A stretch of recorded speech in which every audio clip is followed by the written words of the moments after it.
Hello everyone, David Wise here today, and my friend Doug Brent. He's my colleague, global moderator on our forums page. I'm co-creator and founder of Dub's Treasure Store and creator of Heavenly Pups. Today we want to show you and introduce you to something brand new and awesome that we are getting into. That's a brand new adventure for us. We got this because we wanted to kind of stray away from the other mainstream games that are not necessarily the top tier 1 tabletop games. We're streaming away from that, and this game is called NiteFall. And like I said, it's new to us, and we'll get into it later in the last segment of this video, as my friend Doug here is gonna open this. Let's rock and roll.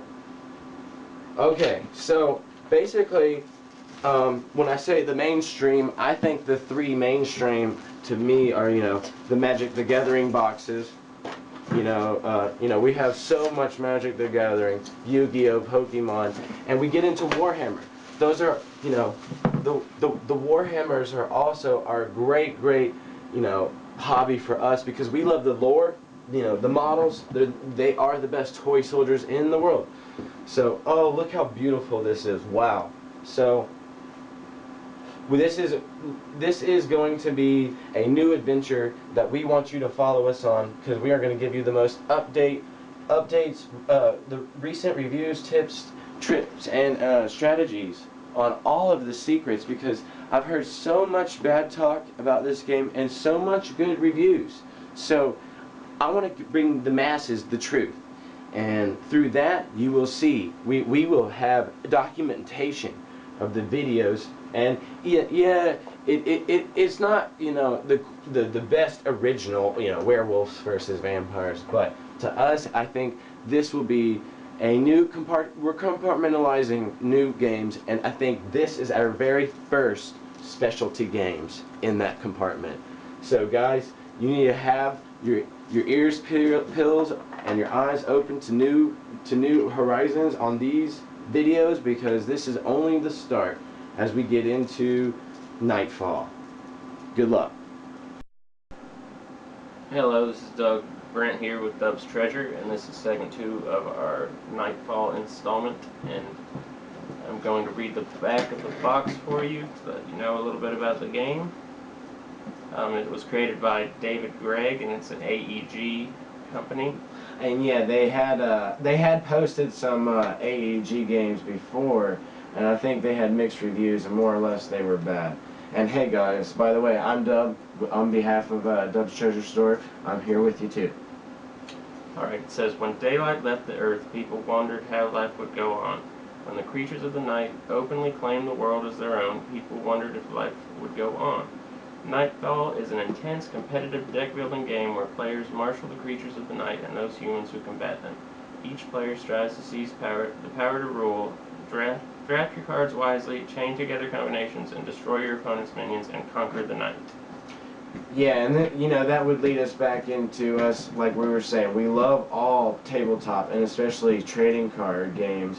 And again, this is one thing that I'm getting dug into, as I want us to be pro gamers, but we are far from that. So you guys can learn a whole lot from us, because we have delved in and we have met a lot of people. We've been in and out of the systems, but this is something new and not a lot of people have discovered. And I'm going to start reading the prefaces to you, and let's see what they have to say. They have a beautiful contents page here on the page 2. It's a 25-page book, apparently. Clash of the Night. Let's say, the frozen road, strung out below him, Frank Orlord, wheeled in circles, weathery wings, and watched the humans weaken. They have set up a defensive line in the swaggerness behind a chain-link fence, pickup trucks, a pan van, a few concrete highway barriers, even a semi-trailer. The mowed grass and the road, and then the interstate made for a wide open field of fire. He could see the muzzle flashes sparkle in the darkness below. heard the thin pop, pop, pop of the rifles and more guttural boom of the shotguns. He could smell the blood, coppery and peppery, and of one wounded too. The ghouls had torn down the fence 15 minutes ago. Oh, awesome. That's awesome, ghouls. In the last 10 minutes, Franz had heard fewer and fewer shots and smelled more and more blood. Now he baked and turned, diving out of the night sky and into the last thick knot of the muzzle flashes, where a fistful of men and women in down jackets and camo vests fired almost continuously into the dead things that attacked them in the night. The ghouls went down, shots to the head telling at the close range, just like in the zombie movies. The Orlark struck, fitting over the panel van, tearing out some pink-cheeked boy's throat. Blood sprang all over his Falcons jersey. Oh, wow. The scent poured out into the chill air. Franz was drunk on it almost immediately, rending and clawing in ecstasy of homicide. None of the meat had stakes handy, and even if they had axes, none of them could get into his throat before he tore out theirs. Vampire's speed made certain of that. But even at a vampire's speed, muscles singing with hunger, nostrils gaping wide with blood scent, it took time to kill all 6 of them. Gunshot wounds might knit themselves back together in seconds. Stab wounds closed up on their accord almost immediately, but those seconds and almost added up. One of the human eyes got into point blank, shot with a .357 Magnum. A hit knocked Orlord back almost dozen feet. His new body was a lot tougher, but to fly it had to be at least a little bit lighter too. Franz knew some vampires would and could shrug off even that kind of hit coming, but then they couldn't fly. I'll read segment 2 of this fluff line to you guys later, because that's obviously a lot, and we'll stay. That'll keep you guys staying tuned, and that'll help me stay tuned, leave you on that cliffhanger. So, yeah, this is quite long. We'll make a segment out of that. Let's get into Welcome to Nightfall. Basically, you and your opponents, this is the deck building game, let's say. It's saying your opponents control terrifying forces, creatures long thought to merge folklore, each seek and destroy your others. Your minions and actions seek to wound your rivals so that you can seize your rightful place as rulers of a ruthless, darkness-choked world. The one who proves himself the strongest with the ashes finally settle in the victor. Doesn't that seem mainstream? It is pretty casual, doesn't it? It was a good story.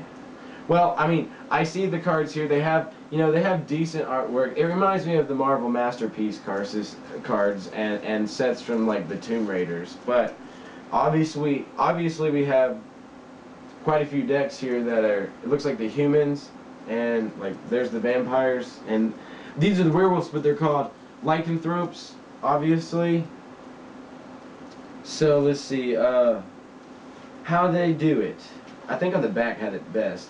Quick reference. There's a combat phase, chain phase, claim phase, and the cleanup phase. Wow. Alright, so let's go through that. In short, it says the combat phase is all your minions in play must attack other players. Wow, must attack.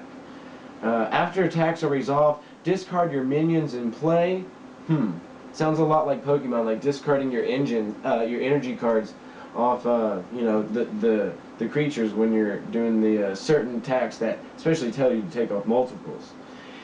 Chain phase. You may create a chain of orders by playing a card and possibly linking additional cards. Wow. Once you are finished, your opponents may extend your chain by adding their own cards. Claim phase. You may acquire cards from the commons or your private archives by spending influence. I guess that's like intuition mana. Who knows? Or maybe that's like the energy influx. Alright, cleanup phase. You must draw cards, and you may resolve one wound effect and all card effects end. Okay. So basically in this starter set that we bought, I didn't buy the expansion packs yet because, first of all, I always start, I say, with, a good starter set and stick with that first. Never dive deep into a very expansive and immersive hobby. If you think you're an enthusiast, that's great. But spending tons of money and not understanding what you're doing, that's not finishing a project. So stick with one project at a time.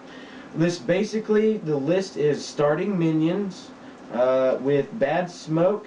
Let's see, in the starting minions, you will get Charlotte Rays, Enraged Way, Genesis 1, JJ McTeague, Yerky Koravi, and obviously some promos. It says get your NiteFall promos when you register. Okay, so when you buy this product, guys, if you see my reviews and at the end of these segments, you can tell that we rate this positively. Yeah, definitely do that. That's always good. The second category is draft minions. Apparently, some of the names for them are Alton Hickman, the Big Ghost. That looks cool. Franz Orlork. Oh yeah, they were talking about that. That's in our lore. So obviously, there's a lot about Franz Orlork under draft minions. So we'll check that out. Definitely in the second segment of that lore. Ivan Remisky, Lilith Lawrence. A lot of people, and there have been a lot of lore coming up about Lilith. Cradle has even talked about Lilith. There's some Marvel comic cards about Lilith even. There is a lot about her. She's definitely got some well-established lore. Skipping all of those, let's go see into the draft actions. Obviously, these are somewhat spells or actions. Death Grip, Blood Rage, Flank Attack. We'll see, yeah, obviously there's your actions. Furious Melee, Ghoul Summoning, and so forth. There's a lot more we don't need a name there. We need to figure out what else is going on. So, I always check with your, don't just jump right in because, we need to know the setup. So let's say basically unpacking the game. Here we go. Here's our setup. Separate the wound, draft, and order cards into separate piles. The wound cards.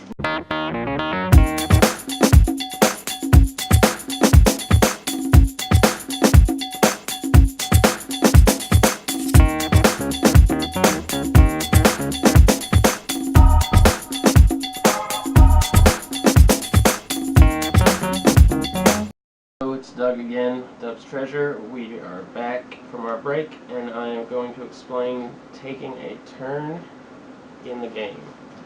So, here it goes. It says players take turns in clockwise order. On your turn, you must play through 4 phases. Each phase must be completed before the next phase begins. All phases must be played in order as follows. The combat phase. All your minions in play must attack other players. After attacks are resolved, discard your minions from play. Then next comes the chain phase. You may create a chain of orders by playing a card and possibly linking additional cards once you are finished. Your opponents may extend your chain by adding their own cards. Then comes the claim phase. You may acquire cards from the commons of your private archives by spending influence. Yeah. Then comes the cleanup phase. You must draw cards, and you may resolve one wound effect. All card effects end. Once you have completed all 4 phases, your turn ends, and the player to your left, in my case right, now begins his turn. So before we go into the combat phase, we are only going to end this segment tonight on the in-depth section of the combat phase. Yes, down that page. But before we do, I do want to segue into one other subject. This is our very first specialty game that we're getting to because it appealed to me the most. I thought NiteFall would be a great intro topic for us. In our compartment of specialty games, we're going to get into more games like Blood Bowl, Galaxy in Flames. That way we can have more access to other sorts of accessories like battle foam and not just the Games Workshop foam. Also, we'll check out Empires of War, and all of the Dub's Treasure Store team and the collection crew hopefully will be diving into Warhammer Fantasy with us because we're all hardcore advocates of 40K. And especially, I have a secret project underway that will be, we're going to definitely keep you up to date on our projects on the blogs and the forums about our fantasy armies. And I can just let you know that it's going to be our first projects for the month and then we'll go on weekly base schedules. We'll beat Orcs and Empire. So basically, to finish up with that, I think, yes, actually me and Jamie and the low-flying goose, who is Johan, will be over there. We're going to be getting into the Arcane Legions. I've heard it's a lot like Yu-Gi-Oh! As well. So you guys have a lot to look forward to. And my personal favorite now, I thought, was a cheap and easy hobby game that I can bring to you guys at a good price will be the Dragon Ball Z games. You know, they do have a rarity guide in the game set, and they're quite easy to get a hold of on top of them being affordable, especially in this economy. So, and the last but not least, as you know, the Necrons have landed for Games Workshop, and this is where it's at. Even I am going to focus on, that's going to be our #1 hobby. We're definitely going to represent for this opening year in 2012 to be having Necrons as our main front army. Now, we do have other front armies, but my front army for the people under us, you know, to play as Necrons, as we stomp them with our other 40k armies. So we will be walking you along on all our tips and strategies, and some of our painting guides too, and our special conversion on 40k models. All about 40k models. We have blogs and forums that are coming up to be dedicated solely to that, and then solely dedicated to the other 2 mainstream hobbies that we were talking about. So let Doug finish here into the in-depth combat phase, because we need to close this out, because you guys need to get to finishing up all of these turns, so we can get into preparation of the actual game. So take it away, Doug.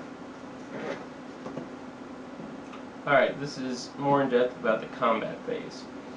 If you have any minions in play at the start of your turn, you must use them to attack other players. Each minion attacks one of your opponents. You can send multiple minions against the same opponent, or divide your minions among opponents as you see fit. You must send all of your attackers at once. Once your attackers are assigned, resolve each combat in the order you choose. There's an example, but... Yeah, they'll have examples. We'll get into the examples later once we actually get some gameplay underway, because we are going to have some actual gameplay video footage for you guys. We're not just going to leave you hanging on literature. That's no fun. But we guys, we got to get this down for you and us. This is a learning process together, and you know, we are going to take this project a step further behind the videos. We just want you to know what we are just looking at as we're opening the game. This is always how we overview everything. You know, after we've researched and made a smart decision, you know, we will definitely get into the game and fully prepare before we give you a battle log review. Okay? So, was there anything else in the combat phase? No, there is not. Oh yes, Yeah, there is. yeah, there's definitely more. There was another page. Alright. Each attacking minion now inflicts damage equal to its strength. If the attacking minion was blocked, the damage is first inflicted on the blocking minion. If there are multiple blocking minions, the defender chooses the order in which the blocking minions take damage. One minion must absorb as much damage as possible, i.e. until the damage is absorbed or the minion is destroyed, before the next blocking minion takes any damage. The defending player receives 1 wound for each point of damage that is not absorbed by blocking minions.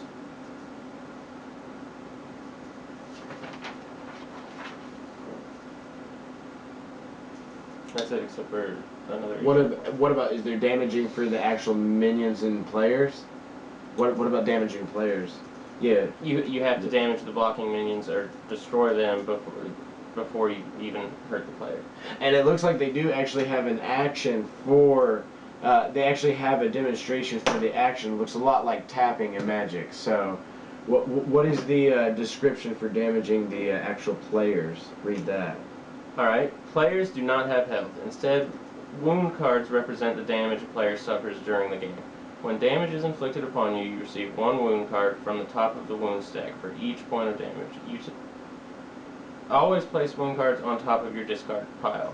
So basically you get a wound card every time you actually... Yeah, well that's complete... Obviously that's, you know, that is definitely distinctly different from MTG, because you're not starting with 20 life points. So, That's a good thing to take to note. So what's the example? Let me read that. Scott's big ghost attacks Janet without being blocked. So all of its damage is inflicted directly on the unfortunate player. Janet takes 5 wound cards from the top of the wound stack and puts them into her discard pile. Ouch, is what it says. Okay, so great.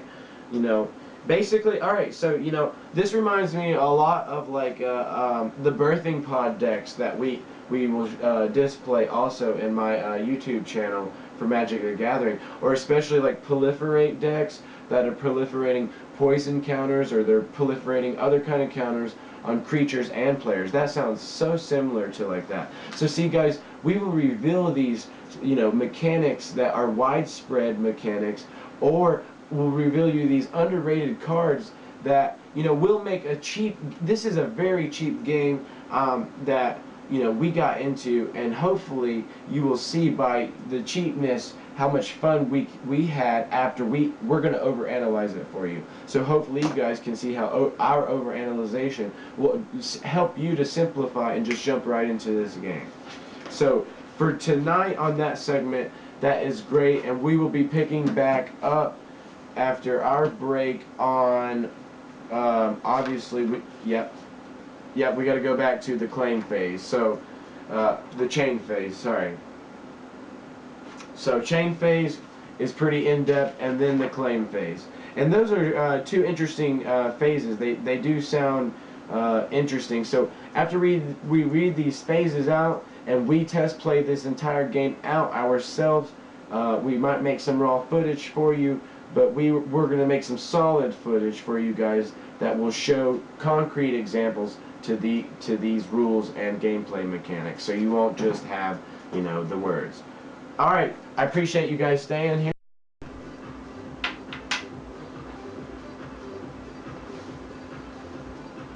Alright, hello everyone. David Wise here today for Doug's Treasure. Okay, well, Doug is not with me today, so we are going to finish up segment 3 today, which is our continuation from segment 2. We covered the combat phase because we were overviewing the turn sequence, but there's a few things we left out because it was late. We did go over quite a few examples in the damaging minions and damaging players section. But what I wanted to I wrote a note for you is remember that the defending minions do not inflict any damage on the attackers. They only absorb the damage. So that's like in Magic, you know, when you're blocking though. It's opposite of Magic. When you're blocking, your blocking creatures cannot, you know, cause damage. They can only absorb it. So let's go to the other 2 direct damage and discarding minions section of the combat phase in the turn sequence, because we didn't cover that. So, blocking direct damage, let's read this. A small number of minions, such as Voluco, have an in-play ability that allows them to block inflicting directly on the player who controls them. This includes damage from chain effects and damage that gets past blocking minions after resolving attacks. So this is like the stack. These minions have in-play text that says, this card blocks damage after inflicted on you. If you have one of these minions in play, when a card inflicts damage on you, the minion must block it just like it was blocking an attacking minion. Excuse me, I need some water. So like last night when we were talking about, you know, they were showing demonstrations of how to show actions, and like tapping is, I guess, essentially an action in this game. So we have here, remember this, that it says the minions that do not help you when you receive wounds as a card effect, you know, cannot block that. Alright, so discarding minions. After all damage is resolved on the stack by all of your attacking minions, you must discard all of your minions in play. Your combat phase is now complete after this part, and then there is a note reminder here that says some minions, such as Bad Smoke, are not discarded at the end of your combat phase. These minions have in-play text that reads, this card stays in place until destroyed. And I think Yes, and I think I have that card for you. I can show you. Yep. So here you go. Hopefully you can see that. So that would be one of the minion creatures that stays in play.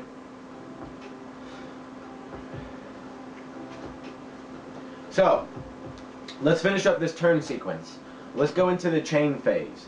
The chain phase. Once all your attacks have been resolved, you play orders from your hand from various effects. You can bring minions into play, inflict damage on opposing players or minions, or help your cause in a variety of other ways. I mean they're like trick cards or trap cards like in Yu-Gi-Oh! Possibly.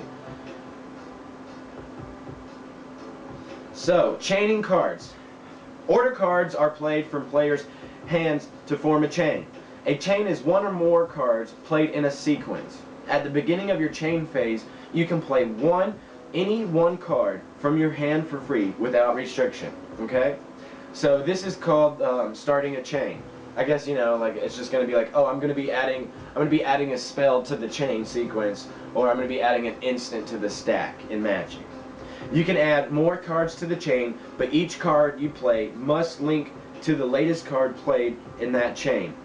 Each card has a large moon icon in the top left corner. Now we are going. That brings up another topic. We are going to show you the analyzation of cards. Like we're going to break down the cards with some kind of pictures and demonstrate with some annotations in the pictures or captions or something, because you need to see the layout and the breakdown of the cards as well. Okay, so you can only link a card to a chain if the color of your card matches a linked color of the last card that is played in your chain. Okay, well that's fine. Just, you know, it's got to maintain coherency in the chain. So okay, that, you know, we can handle that, and I do want to make a note of that as well. I don't have my pen here. AEG, you know, does make their games are, there's a lot of bureaucratic elements in it. So chaining it reminds me a lot of Storm mechanic in MTG. You can only link a card to the most recently played card in that chain. You cannot jump over other cards to link a card played earlier. When you are done adding cards to the chain, each of your opponents has a chance to link one or more of the cards from his hand, as long as he has a card that can link to the last card in the chain. So start with the player to your left and proceed around the table. All cards added to the chain must link to the last card played, even if it was played by another player. Okay, so you have to follow the coherency pattern.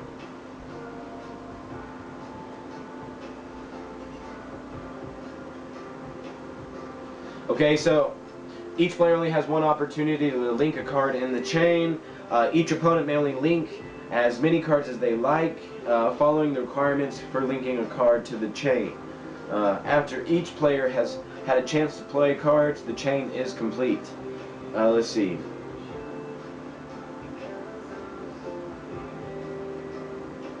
So obviously they have resolving the chain section, so it's just like the stack in Magic has to resolve a certain way. Once all players have either linked cards to the chain or passed an opportunity to do so, all cards played in the chain are resolved. There you go. Starting with the last card played and ending with the first card. That makes a lot of sense. Very much in this case.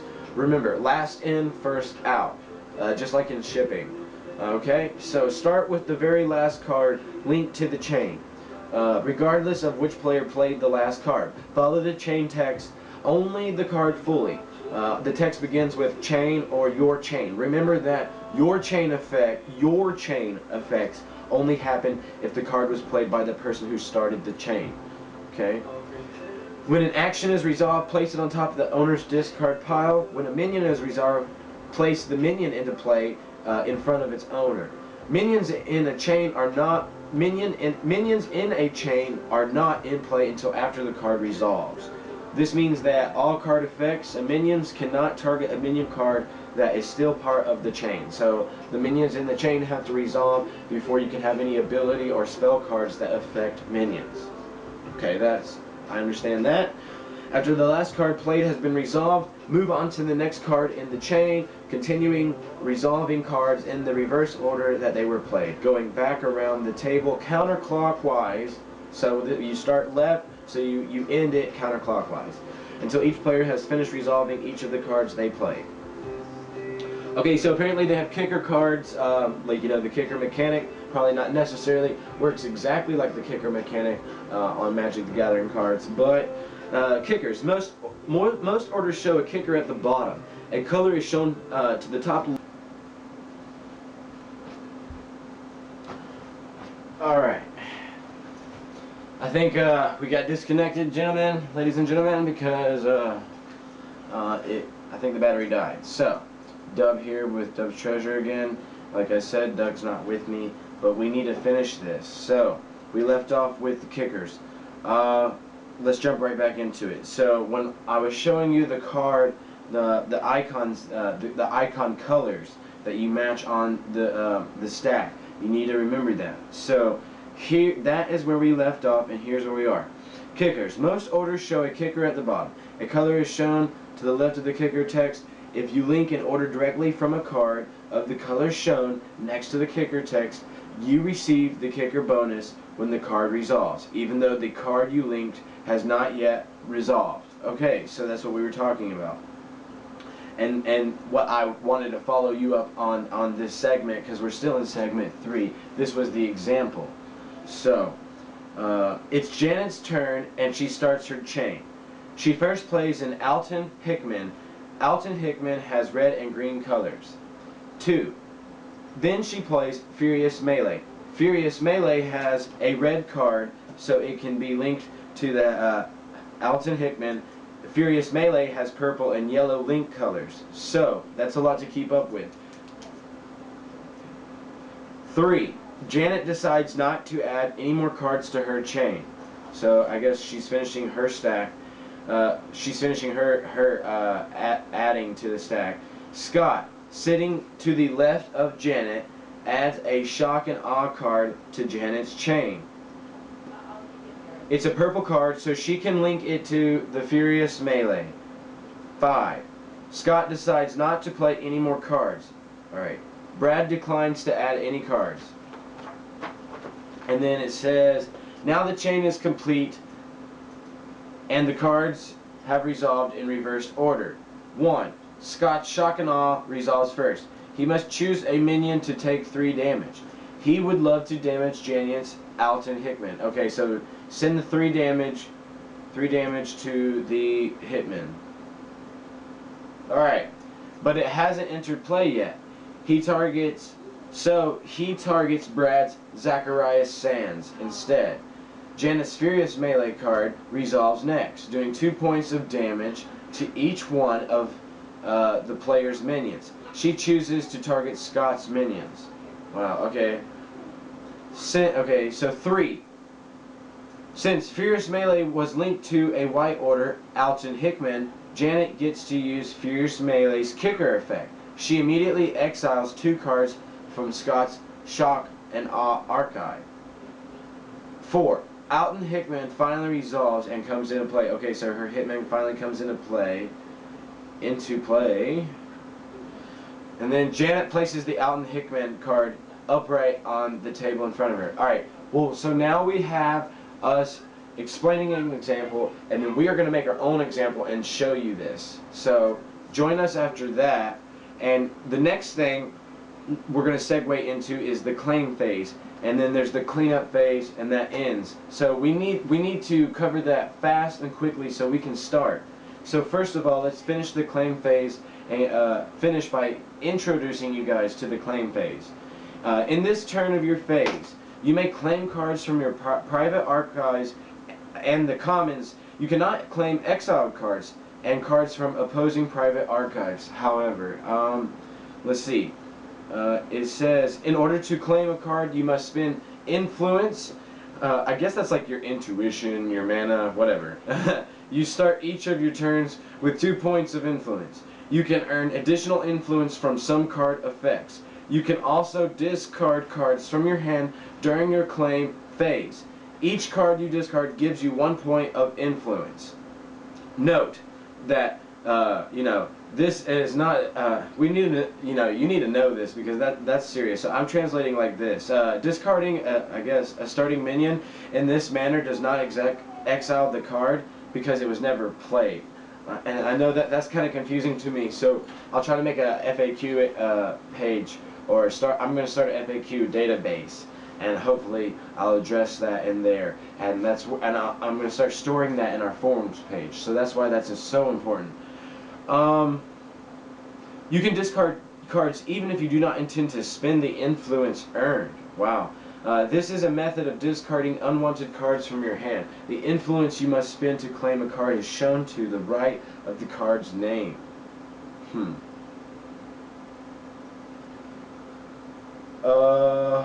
Let's see. They have a lot of examples, and these are what we're going to show you. How about let's just read the tips. Pay attention to the link colors being passed your way, and draft some cards to transition from those colors to colors that will feed your chain. So we'll only be able to see that once we do that. Alright, these are hard. I do see some tactics, but really it does. I hope it's not linear. I hope we'll find out that it's not like that. And I have higher expectations because I'm just here to confirm or deny the expectations people have set on this. So, alright. You may claim as many cards as you like, including multiple copies of the same card, as long as you have enough influence to pay for all of them. All cards that you claim are taken from the top of each archive and are placed face up on top of your discard pile. Wow. Yeah, so the discard pile is a way different mechanic in here. It has a different leveling mechanism than a discard pile in MTG. You cannot claim cards during other players' turns without a card effect. Any unused influence is lost at the end of your turn. Remember, influence equals 2 automatic plus influence from cards plus 1 per discard.